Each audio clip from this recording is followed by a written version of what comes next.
అందరికీ అంతర్జాతీయ మహిళా దినోత్సవ శుభాకాంక్షలు. 1975 అంతర్జాతీయ మహిళా సంవత్సరంగా గుర్తింపబడింది.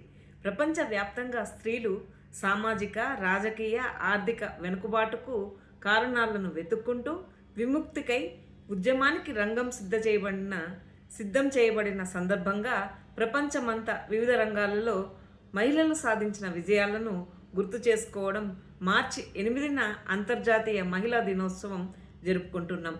లింగ వివక్షత లేని, పక్షపాత ధోరణి లేని, మూస ఆలోచనలకు తావులేని సమాజాన్ని నిర్మించడం, అందరూ ఏకమైతే లింగ సమానత్వం సాధ్యమే అన్నది ఈ సంవత్సరం సంకల్పం.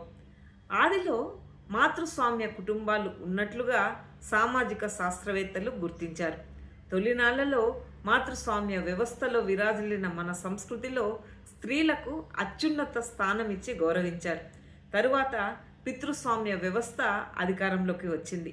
మరలా స్త్రీలు అధికారం చేపట్టడానికి పెద్ద పోరాటమే నడిచింది. ప్రతి రాజవంశ చరిత్రలోనూ ధైర్యమూర్తులుగా రాణివాసపు స్త్రీలైతేనేమి, సామాన్య స్త్రీలైతేనేమి ఎంతోమంది ఉన్నారు. ప్రథమంగా చారిత్రకంగా వినవచ్చేది శాతవాహనుల పరిపాలనలో రాజులు తల్లి పేర్లతో ప్రసిద్ధికెక్కిన వారే. ఉదాహరణ గౌతమిపుత్ర శాతకర్ణి. తరువాత రాష్ట్రకూట, చాళుక్య, కాకతీయుల పాలన కాలంలో కొంతమంది పేరెన్నికగన్న స్త్రీలు ఉన్నారు. తటాకాలు తవ్వించి విద్యాలయాలు, సత్రాలు స్థాపించిన మిన్నలు వీరు. ఇలా ఆయా రాజ్యాల పాలనా కాలంలో స్త్రీలు చాలా ముందంజ వేశారు. రుద్రమ్మదేవి పరిపాలన దక్షురాలే కాక స్వయంగా కత్తిపట్టి సమరరంగంలో ముందు కురికి శత్రువులను తుత్తినీళ్లు చేసినటువంటి వీరాంగన. చరిత్రలో తరువాత చెప్పుకోదగ్గ స్త్రీ పల్నాటి నాయకురాలు నాగమ్మ. ఆమెకు ధీటుగా నిలిచిన మగువ మాంచాల. భర్తను ఉత్సాహపరిచి కథన రంగానికి పంపిన వీరవనిత. దక్షిణాది రాజకీయాల్లో పేరెన్నికగన్న రాణి మధుర తంజావూరు నాయకి మంగమ్మ ముఖ్యురాలు. ఆమె వేయించిన బాటలే నేటికి జాతీయ రహదారులుగా ఉపయోగపడటం విశేషం. అయితే ఆమె చరిత్ర పుటల్లో మరుగున పడిపోయింది.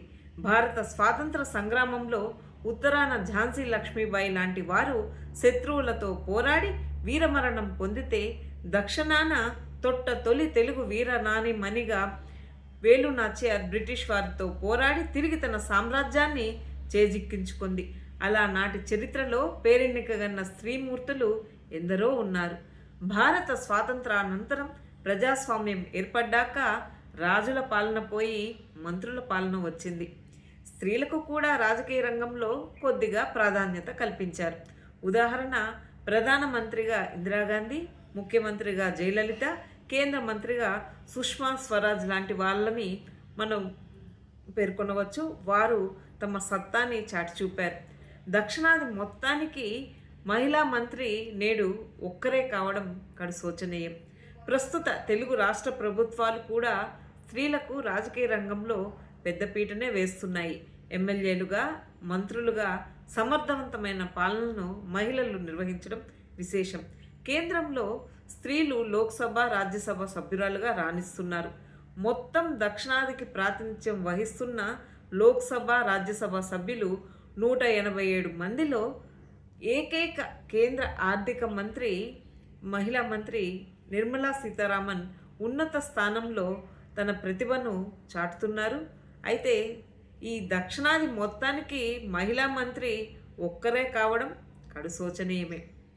న్యాయ వ్యవస్థలో స్త్రీలకు తగిన ప్రాధాన్యత లేదు. దేశ న్యాయ వ్యవస్థ రాజ్యాంగానికి ఆత్మ వంటిది.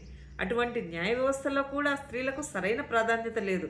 ఉదాహరణ 1950 సంవత్సరంలో అత్యున్నత న్యాయస్థానం అంటే సుప్రీంకోర్టు అధికారంలోనికి వచ్చినప్పటి నుంచి ఇప్పటి వరకు 51 మంది ప్రధాన న్యాయమూర్తుల్లో ఒక్క మహిళ కూడా లేకపోవడం దురదృష్టకరం. దేశానికి మహిళలు రాష్ట్రపతిగా, ప్రధానమంత్రిగా ఎంపికైనప్పటికీ సుప్రీంకోర్టు ప్రధాన న్యాయమూర్తిగా ఒక్క మహిళ కూడా ఇంతవరకు ఎంపిక కాకపోవడం శోచనీయమే. 1950 నుండి 1980 వరకు వెనుకబడిన దళిత, గిరిజన, మైనారిటీ మహిళలకు సుప్రీంకోర్టులో న్యాయమూర్తిగా అవకాశం దక్కలేదు. దేశంలోని అన్ని కోర్టులలో 50% మహిళా న్యాయమూర్తులను నియమించాలి. అర్హత ఉన్న మహిళా న్యాయవాదులకు కూడా న్యాయమూర్తుల అవకాశం కల్పించాలి.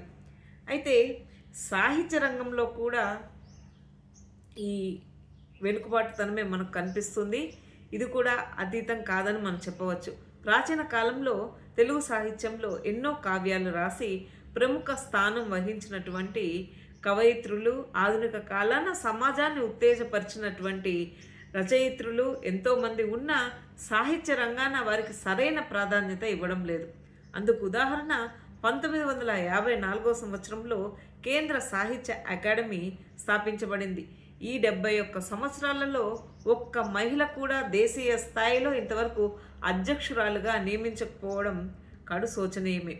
ఇందులో స్త్రీలు కేవలం ప్రాంతీయ స్థాయికే పరిమితమైపోతున్నారు. అలాగే భారతీయ భాషల కేంద్రం CIIL స్థాపించి సుమారు 50 సంవత్సరాల పైనే కావస్తోంది. ఇందులో కూడా ఒక్క మహిళ కూడా సంచాలకురాలుగా ఇప్పటి వరకు నియమించకపోవడం దురదృష్టం. దీనికి కారణం స్త్రీలకు ఆయా రంగాలలో సత్తా లేకపోవడమా, లేక అణచివేతకు గురవుతున్నారా అన్నది మనం ఆలోచించాలి. వివిధ రంగాలలో సునీతా విలియమ్స్ లాంటి వారు నింగిలోకి దూసుకొని పోయి చంద్రమండలంపై కాలుని అనేక పరిశోధనలు విజయవంతంగా చేసి నేలపై కాలునినారు. ఆపరేషన్ సింధూర్లో 2 మహిళా వాయుసేన అధికారులు తమ ప్రతిభను ప్రదర్శించారు. కానీ రక్షణ శాఖలో అత్యున్నత పదవి అలంకరించిన మహిళలు లేరు. అలాగే చీఫ్ విజిలెన్స్ కమిషన్కు కమిషనర్గా ఒక్క మహిళ కూడా ఇంతవరకు లేదు. అలాగే ప్రపంచంలో ఎత్తైన రైలు వంతెనను చినాబ్ నదిపై మన ప్రధాని గారు ఇటీవల ప్రారంభించారు. దీని వెనుక ప్రకాశం జిల్లాకు చెందిన ఒక మహిళా ఇంజనీరు కీలక పాత్ర పోషించారు. ఇటువంటి రంగాల్లో కూడా స్త్రీలకు ప్రాధాన్యత ఇవ్వాలి.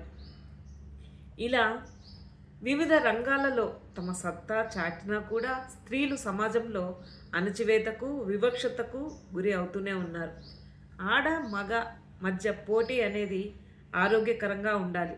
అంతేకాని మహిళ స్వయం కృషితో పైకి వచ్చి సమాజంలో ఉన్నత స్థానాన్ని అధిరోహిస్తే ఎవరి అండదండలతో వచ్చిందో అని ప్రతిభను గుర్తించి పదవి ఇస్తే ఆమె వ్యక్తిత్వాన్ని కించపరుస్తున్నారు. మహిళలకు ప్రాధాన్యత ఇస్తున్నామని పెద్ద సభలు పెట్టి ఊకదంపుడు ఉపన్యాసాలు చేసి తీర్మానాలు చేసినంత మాత్రాన సరిపోదు. రాజ్యసభ సభ్యులుగా సినీ రంగ ప్రముఖులు, క్రీడారంగంలో రాణించిన వారికి, పారిశ్రామికవేత్తలకు ప్రాధాన్యత ఇచ్చిన విధంగానే వివిధ రంగాల్లో కృషి చేసిన స్త్రీలను కూడా గుర్తించి రాజ్యసభ సభ్యులుగా అవకాశం ఇవ్వాలి. ముఖ్యంగా తమ రచనలతో, సామాజిక సేవలతో సమాజాన్ని చైతన్యం చేసే స్త్రీ సామాజికవేత్తలు, విద్యావేత్తలు, కవయిత్రులు, రచయిత్రులకు కూడా ప్రాధాన్యత ఇవ్వాలి.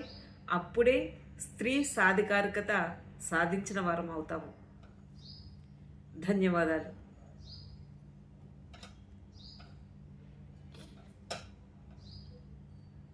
జోసియా